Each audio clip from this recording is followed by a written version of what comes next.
Bonjour groupe, bienvenue à la vidéo sur le module 13, les liens hypertextes.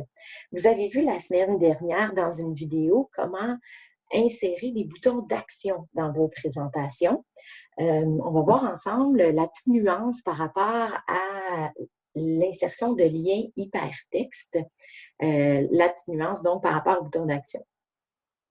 Donc, d'emblée, sachez que vos liens hypertextes peuvent être insérés sur du texte, des images ou des formes. On va faire l'insertion ici sur du texte et sur des formes. Dans ma présentation actuelle que vous avez devant les yeux, j'ai deux diapositives. Une première qui a l'organigramme et une deuxième diapositive qui a un smart chart fléché du développement du marché mondial. Alors, on va commencer par créer un lien vers une autre diapositive de la présentation. Donc, par exemple, je voudrais que lorsque les utilisateurs cliquent sur le titre, ça les amène à la diapositive numéro 2. Alors, je dois passer par l'onglet « Insertion ». Dans mon groupe « Lien », aller cliquer sur le bouton fléché du lien et choisir l'option « Insérer un lien ». Alors ici, dans cette boîte de dialogue, il y a plusieurs éléments à remplir afin de bien insérer un lien. La première chose, c'est de déterminer, on insère un lien qui mène vers quoi? Donc, dans ce cas-ci, je veux aller dans « Emplacement » dans ce document. Donc, ce que je vois ici, ce sont donc les différents emplacements du document. Je pourrais cliquer sur « Diapositive suivante », ça m'amènerait sur la bonne diapositive. Cependant, sachez que si vous modifiez votre présentation, par exemple, j'insère une nouvelle diapositive entre la première et la deuxième, bien, mon lien va continuer de mener vers la deuxième diapositive et non pas celle-ci qui concerne le développement du marché mondial. Assurez-vous de bien faire les liens au départ, pour être sûr que qu'il n'y ait pas d'erreur par la suite si jamais vous modifiez votre présentation. Donc, si je veux absolument lier à ma diapositive sur le développement du marché mondial, bien, je vais plutôt y aller par ce lien-ci. Comme ça, si ma diapositive, je la déplace, je change son emplacement, le lien va rester intact vers cette diapositive-là, peu importe où elle se trouve dans ma présentation. Un élément bien important, c'est de définir l'infobulle, donc le texte qui va s'afficher dans votre présentation pour que vos utilisateurs sachent vers quoi va les mener ce lien-là.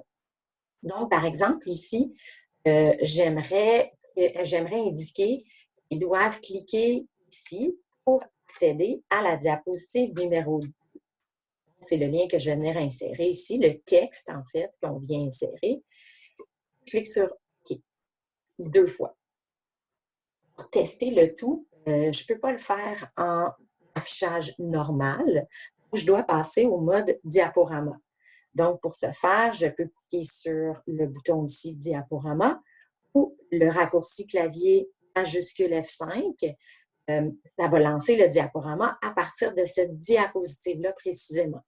Donc, majuscule F5, je lance le diaporama.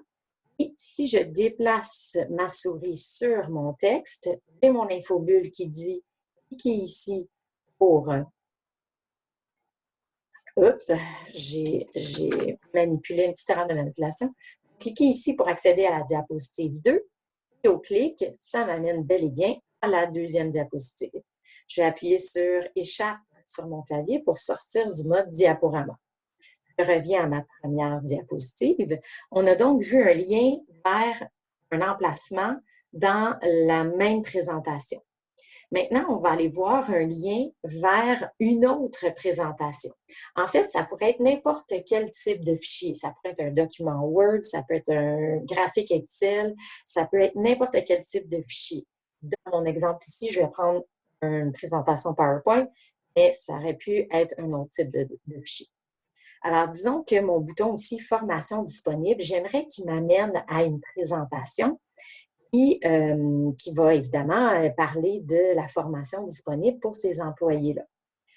Je vais cliquer sur la forme, la sélectionner. Je m'en viens dans l'onglet Insertion, la partie fléchée du bouton Lien. Je clique sur Insérer un lien pour afficher la boîte de dialogue. Alors, plutôt que de choisir Lier à emplacement dans ce document, je vais aller sélectionner l'option Fichier, page web existante. Alors, je dois donc parcourir mon ordinateur pour aller chercher la présentation dont j'ai besoin, le fichier. Donc, ça pourrait être un PDF ici ou là, je vais aller choisir une présentation PowerPoint. Je vous réitère l'importance de définir le texte en infobulle. Par exemple, ici, moi, j'aimerais indiquer à mes utilisateurs de cliquer ici pour accéder à la présentation sur le camp de jour Jeune animateur. Si je clique sur OK, au moment où je serai en mode diaporama et que je cliquerai sur le bouton Formation disponible, la présentation ici, sélectionnée, va s'ouvrir à la première diapositive. Je peux cliquer sur le bouton Signer pour définir quelle diapositive je veux que la présentation s'ouvre. Je dois laisser un certain délai là, pour que l'ordinateur ait le temps d'aller ouvrir la présentation en question. Et ce qui va apparaître, en fait, ce sont toutes les diapositives de ma présentation. Et je peux venir sélectionner, par exemple, dans ce cas-ci, je veux présenter le camp de jour Jeune animateur. Donc, je viens sélectionner la bonne diapositive correspondante. J'appuie sur OK. Et vous voyez que maintenant, dans l'adresse du fichier, il est allé ajouter le numéro de la diapositive en question. On va appuyer sur OK. Et si on lance le diaporama à nouveau, donc je vais utiliser cette fois-ci le bouton diaporama, mon lien vers ma diapositive numéro 2 est toujours existant.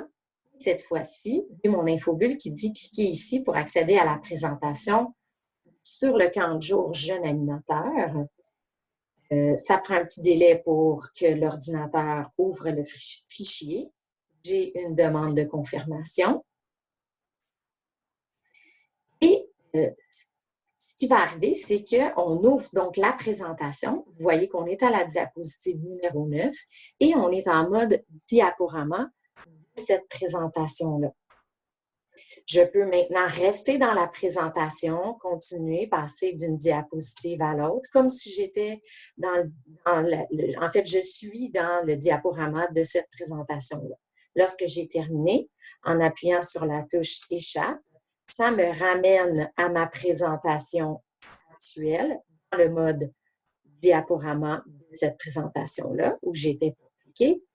Et je vais à nouveau en sortir, donc en appuyant sur la touche Échappe, je reviens à ma présentation, le mode normal.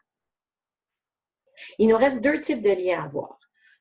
Je pourrais décider de lier vers une adresse courriel. Donc, par exemple, ici, si M. Barakafrit, je veux pouvoir amener les utilisateurs à lui envoyer un courriel en cliquant sur la forme ici. Je vais aller encore une fois dans mon onglet Insertion, le bouton fléché du lien, Insérer un lien. Et je vais choisir la dernière option ici, Adresse de courrier.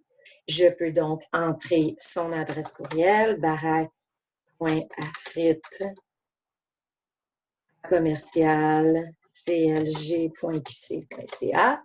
Je pourrais même déjà déterminer l'objet. Par exemple, demande d'information. Donc, quand l'utilisateur va cliquer sur le lien de l'adresse courriel, le message va s'ouvrir donc dans son logiciel de messagerie et l'adresse du destinataire va déjà être entrée, M. Barakafrit, et l'objet aussi sera déjà entré. C'est important de définir notre infobulle. Cliquez ici pour envoyer un courriel à M. Barakafrit, blablabla. OK. Voilà. majuscule F5 pour passer en mode diaporama. Et j'ai donc ici mon infobulle qui apparaît. Et si je clique, ça va ouvrir mon logiciel de messagerie. Donc, je ne vous ferai pas l'exemple juste pour prendre de votre temps inutilement, mais sachez donc que ça ouvrirait mon application Outlook et je serais prête à envoyer un courriel. Le dernier type de lien que je veux voir avec vous, c'est les liens vers une page web. Donc, j'aimerais ici que mon petit nuage développement du marché mondial nous amène à un article que j'ai trouvé qui a été rédigé par l'Organisation internationale du travail. Sachez que vous pouvez aussi utiliser le clic droit et le bouton option du lien est là aussi. Donc, vous pourriez utiliser le clic droit plutôt que de toujours passer par l'onglet insertion en ayant d'abord sélectionné votre objet ou votre texte. Alors, c'est l'option liée à page web existante. C'est important d'aller copier l'adresse à partir de votre navigateur web pour la coller ensuite dans la zone adresse pour avoir toute l'URL en entier, bien important. Et on vient encore une fois préciser le texte qui sera affiché dans la présentation pour guider nos utilisateurs. Par exemple, ici, j'ai inscrit le texte. Cliquez ici pour accéder à un article de l'Organisation internationale du travail. J'appuie sur OK 2 fois et je lance le diaporama à partir de cette diapositive. Je déplace le point d'insertion, cliquez ici pour accéder. Lorsque je clique, ce qui va arriver, c'est que mon navigateur web va s'ouvrir et va m'amener à la page de l'article en question. Si je reviens à mon logiciel PowerPoint, je reviens donc à ma présentation dans le mode diaporama. J'appuie sur Échapper pour revenir à ma présentation dans le mode normal. Sachez que vous pouvez toujours modifier un lien déjà existant. Ce que vous devez faire, c'est de sélectionner votre objet ou votre texte ou votre image qui a déjà un lien. Vous retournez dans le bouton Lien. Et maintenant, la boîte de dialogue s'appelle « Modifier le lien hypertexte ». Je peux changer mon infobulle si j'ai remarqué une faute. Je peux changer le lien si j'ai trouvé un autre article, etc., etc. Vous pouvez également supprimer le lien en cliquant sur le bouton « Supprimer le lien » ici. Vous pourriez aussi le faire en faisant un clic du bouton droit de la souris sur votre élément qui a déjà un lien. Vous pouvez accéder à modifier le lien, qu'on a vu tout à l'heure, ça va ouvrir la même boîte de dialogue, ou vous pourriez supprimer le lien hypertexte. Alors voilà, ça fait le tour des manipulations avec les liens hypertextes. Bonne journée tout le monde!